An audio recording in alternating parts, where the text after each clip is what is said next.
Once upon a time there was a man who really wanted to be king. Now it must be said that some people laughed at him and told him that you live in a democratic society, you can't be king, you can only be president.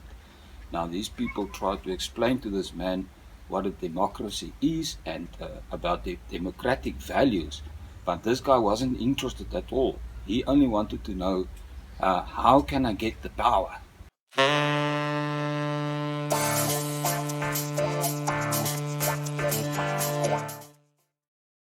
I have a question for you.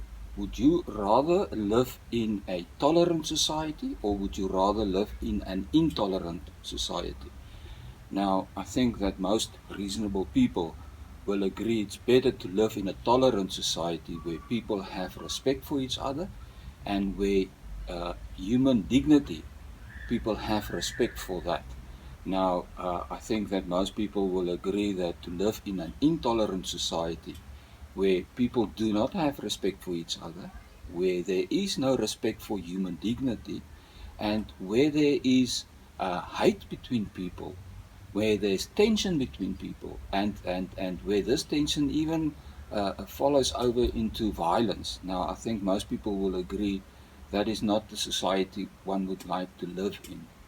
And that is precisely why in a democratic society being government for the people, by the people, why a democratic society is built on the foundation of human dignity, equality, freedom, and representation. Now, one can even say those are like the four pillars of a democratic society, but do not underestimate the, the value of the foundation of human dignity. That is extremely important, and all the others flows from this belief in human dignity. Because if you do not have human dignity, why even have human rights and freedoms? Why even have equality? Why have a system of rule of law and that everyone is equal before the law? Let's look at the difference between a democratic society and an authoritarian state, like, for instance, Russia. Now, is there a belief in human dignity in Russia? I don't believe so. There, people must submit to the government, they must submit to the wishes of Putin, they must submit to this cause of Russia, whatever it may be. But if you don't have human dignity, then you won't even feel that it is a terrible thing that more than 100,000 soldiers have lost their lives in this military operation in the Ukraine. So human dignity is an extremely important thing where everything else flows from. No human dignity, why even give people basic human rights?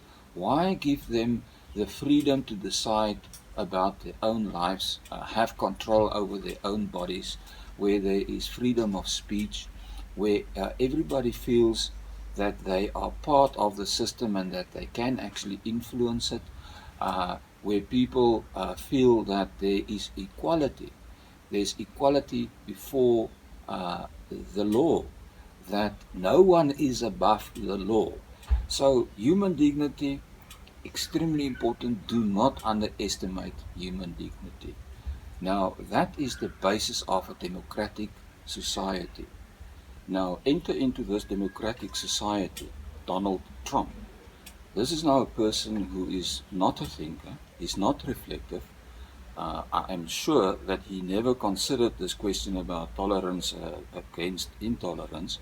Now, what Donald Trump did is he decided to target the right wing of the Conservative Party through hate speech and to fire them up in a frenzy to vote for him. Now, basically what he did is he presented now to this right wing their enemy.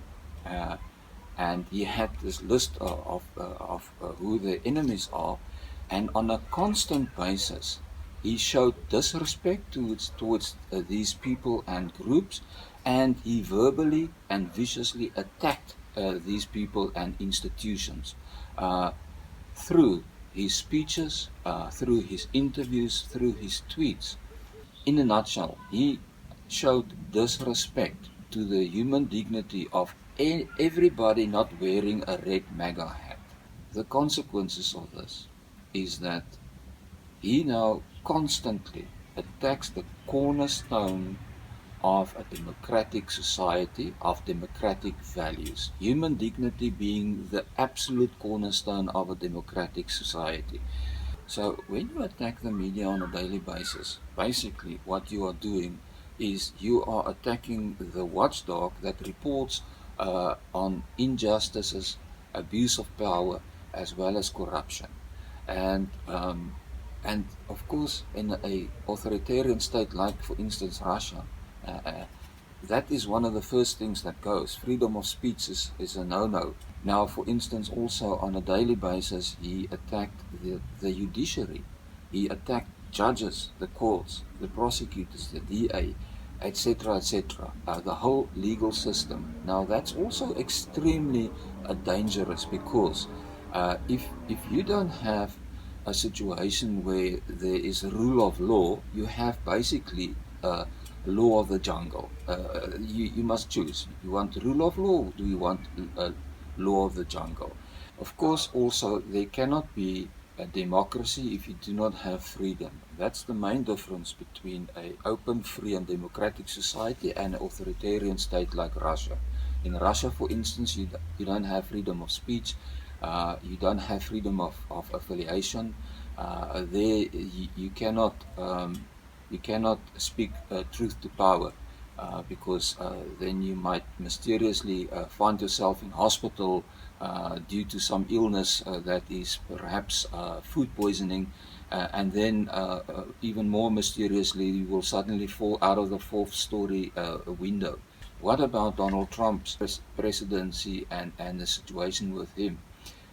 Because he viciously attacked everybody not wearing a red MAGA hat. Uh, can one really say you have freedom? Because you did have the situation that people didn't want to speak truth to power anymore, and his supporters also turned violent against people who are now pointed out as enemy of the people. What about this abortion issue? If you do not give a person the freedom of choice to decide about their own body, to have control over their own body, can you say that you have a free society? I don't think so. Now, one of the main differences between an open, free, democratic society and a place like Russia, for instance, is in an open and free society, you have the citizens, they have a say in how the government is run. They have a vote. Now, if you attack the voting system, if you start to say, but now the election wasn't free and fair, and it was now a scam and fake and I don't know what else, and then of course also I have only two words basically, and that's January 6th. So Donald Trump, regarding representation, I don't think he cares about that. So, in summary, in Western democratic society, has there ever been a bigger enemy of democratic values than Donald Trump? Because he constantly, viciously attacked human dignity. He doesn't believe in equality, freedom, and representation. Which begs the question, is that why you love Russia so much?